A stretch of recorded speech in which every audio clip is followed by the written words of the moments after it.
Welcome to the Pen by Design podcast. I'm your humble host, Destiny Jordan, and here on this podcast, we delve into the craft of writing, publishing, and tips and strategies of being a creative entrepreneur. So let's get started.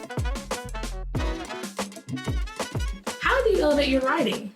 After you have an outline, there are a few story elements you can add to your story to make it more addictive and add your unique spin on it.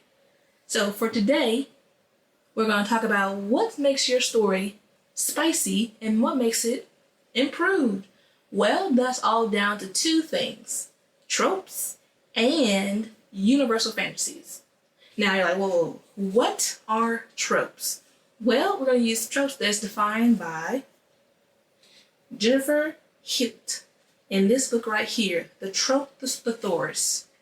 That's always hard work for me, the thesaurus. And basically, let's define really what a trope is. So a trope is a convention or device that establishes a predictable representation of a character, setting, scenario in a creative work. So things we already know. Think about soap operas. After a while, they get very predictable. You know what's going to happen. You know about the secret baby. You know about the head doctor. You date a younger nurse. All these are kind of common tropes and common conventions that are used in the story to heighten conflict throughout the story.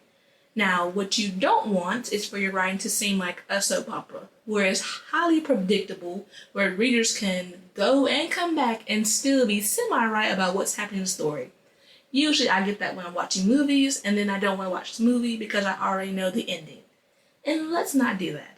However, a lot of tropes we already know, and some are fan favorites, my favorites exactly. Enemies to lovers, that is my favorite one. And I'll argue Beauty and the Beast is enemies to lovers because they start off on a very rocky relationship and they end up being lovers at the end. We have love triangles, that's with the Phantom of the Opera, where you have the Phantom, Eric, you have Christine, and you have Raoul, and all trying to figure out who Christine will love in the end. You have Hunger Games, which has an element of love triangle in its tropes. You have Peeta, Katniss, and Gale. Who will have Katniss' love? Either Peeta or Gale. Who? And you really want to know by the end, who does Katniss fall in love with or give her heart away to? Amongst all the crazy capital stuff. Then you have the oldie but goodie classic of Wuthering Heights, which also has revenge as a trope in there as well. Then you have Orphan, which a lot of times the most famous one is Harry Potter. That's the famous orphan trope in that, among with others, but that's the most prominent one. We have the arranged marriage, which can go good or bad. The secret baby is a trope, where somehow, somewhere, a baby arrives by some contrite backstory, and you want to know where does this happen and how did this happen. Twin stories, think about Parent Trap, and the twins getting the parents back together. That's a common trope and convention where you know the twins are going to use their twin powers to recreate some type of connection and reunion amongst themselves. Usually their parents or they're divorced or they've been separated and they're trying to get back together. That's kind of the common conception when it comes to twin stories that most people know and they're expecting it, so they're not expecting your unique spin. So that's how you can use that trope.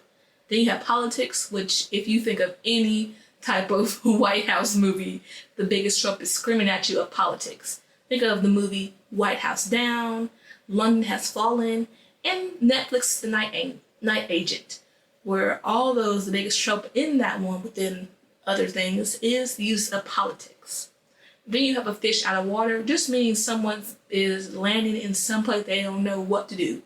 And this could be Nightmare Before Christmas because Jack Skellington goes from Halloween Town to Christmas Town and he doesn't know how to receive and experience this whole nother environment. Then you have Mission Impossible. Usually our main agent is thrown in some type of crazy situation where he has to figure out and navigate how to do the mission. Then you have School of Rock, where the great Jack Black, he is thrown into no longer being a rocker, but being a school teacher at a private school. And he has a hard time with the students before they find their groove together. So the biggest thing with that, these tropes are common ideas. When I say these things, I explain some of the movies, you get an idea about what you expect to happen in the end. And that's what tropes are for. but you don't want it so predictable where your trope is like a soap opera to your readers, and they're like, I know what's going to happen. You really want to keep them on the edge by having something that's the same but different because you're writing it. Then you have another thing about this other thing, Universal Fantasies. It's pretty new. And this is a wonderful resource right here by Theodore Taylor, or really T. Taylor. It is 7-figure fiction, and she talks a lot about these universal fantasies, which are not like trope. Sometimes it takes a little bit of a time to wrap your mind around what are universal fantasies, because they sound similar to tropes, but they're not tropes. It's a different type of thinking. So, these are basically common concepts or situations people enjoy to read about, but it doesn't always translate to the real life of what they want. And so where's this come from? Let me give you an example. Think of Beauty and the Beast. Beauty and the Beast has a lot of different universal fantasies here's one. So being forcibly removed from a horrible situation or a boring life to somewhere you don't fit in. So the Beast takes Belle out of her horrible life and also the town she doesn't fit into and brings them to a whole new environment. Now, not everyone likes to be forced into different situations, but in the book you're like, okay, cool, what's going to happen next? It gets you intrigued, and it's very different from actual life. Also in the Beauty and the Beast, you have the bad guy or the bully that actually likes somebody, that likes the main character. So now you're trying to figure out, now you're invested because now the bad guy, quote unquote, likes the main character, and what are they going to do about it? How are they going to win their love? How are they going to trial and error this relationship or budding relationship? And that's also an area of intrigue. You have servants that love to serve you. This is actually an ideal or a concept, a situation that everyone would love to be in. Like, if you go to a hotel, you like all the people from the bellboy all the way up to the managers to actually want to serve you and not just, not care about the service and having horrible customer service. Everyone always dreams of having the most outstanding customer service and by people that actually want to serve and have a great time. So that's actually a really nice concept because we don't always get that in the real world. Think about sometimes the greeter at Walmart. They're not always the best of greeters. Some are, but most are not. Then you also have the idea of a wounded heart is fixed by love. Most people love this idea that they just need love and it fixes everything. Now, in the real world, doesn't always translate to certain things, but in the book world, you can make it work. And it's just a die-hard fantasy and just a belief that we all want to believe that love fixes everything. And it does. Fixes everything no matter what. And there's always something to love about it.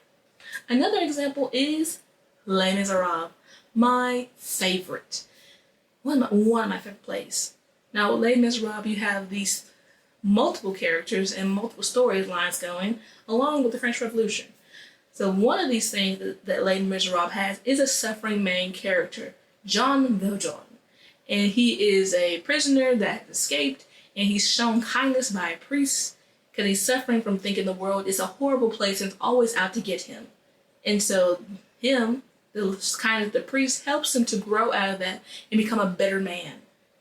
And also then from Jean Valjean, we get, not Fantine, but the mother of Colette, where she has a horrible life of being thrown away out of Jean Valjean's factory and becoming a night worker and eventually dying. But then she's given her child to Jean Valjean to protect and help grow up into a wonderful lady and escape poverty. And so this brings to another thing, that Jean Valjean is devoted to the mission.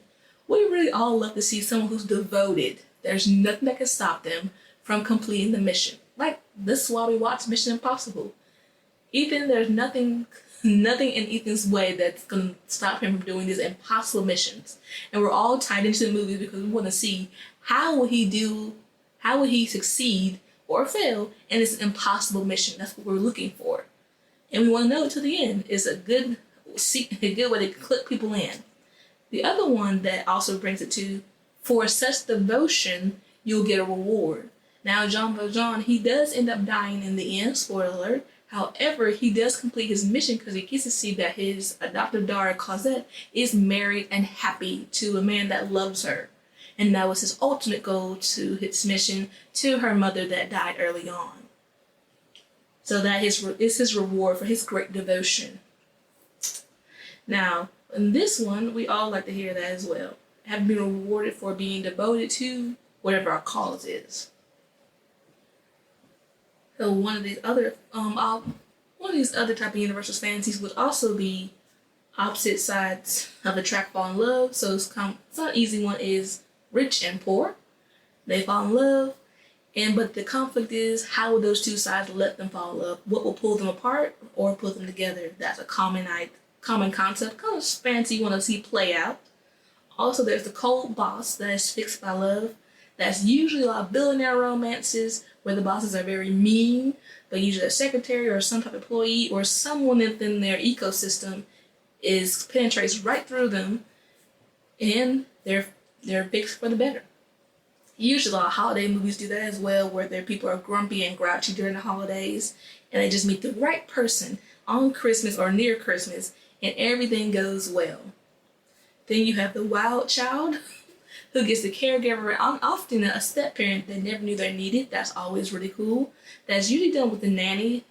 Think about actually the TV show The Nanny. And Fran and the children and Mr. and all their crazy adventures, but she ultimately is the step-parent that the children actually needed, and is also great for the family. But that's a great show as well. And also just retelling fairy tales, having a story that has a backbone of a fairy tale, but it has a unique spin on it, is always something about universal fantasy. So think of your spin on Goldilocks and Three Bears. That can be, everyone likes to just pick out fairy tales, or pick out what they know. These universal fantasies are things that people we know exactly, are familiar with, we're just not sure how it will end. Not different from a trope, because tropes are predictable. They know they have a certain beginning, middle, and end. This with your own spin on it, where universal fantasies are just slightly situations that will intrigue the reader to keep on reading, because like, what will happen to this situation that doesn't have a predictable ending? And so all these ways you can spice up your story after you've made your outline. Different tropes you want to add in, how does that add into conflict?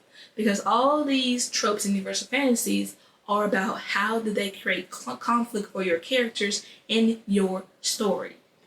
Now this one right here is about the butter, and you're making it flavorful by these different type of situations that your character are in or a part of, and how does that add to their personality or to their motivation? Whereas tropes are common conventions that people kind of know the ending toward, or knowing how they will flow. But it's up to you about how you spin them and how you're going to make this more conflict for your character. And there you have it. These are the ways you can spice up your outline as you're delving into it. You can add different types of tropes, see what tropes are good for your genre, and really add some butter. Add these different fantasies and concepts to your story that give more conflict, to just make it juicy and more intense for the readers, and just delve into it without even wanting to put it down. So if you found this video helpful, make sure you hit the notification bell so you never miss a new video. And if you want more tips and tools for authors, download the free ebook down below to join the list.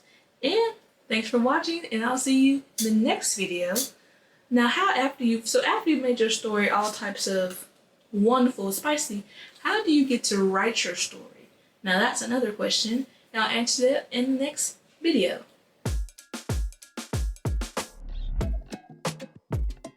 Thank you for listening to Pen by Design. Links are in the show notes of all items mentioned in today's show. Don't forget to pick up your free self-publishing guide to start your author journey in the show notes. Pen your own story designed by you. Catch you in the next episode. Bye for now.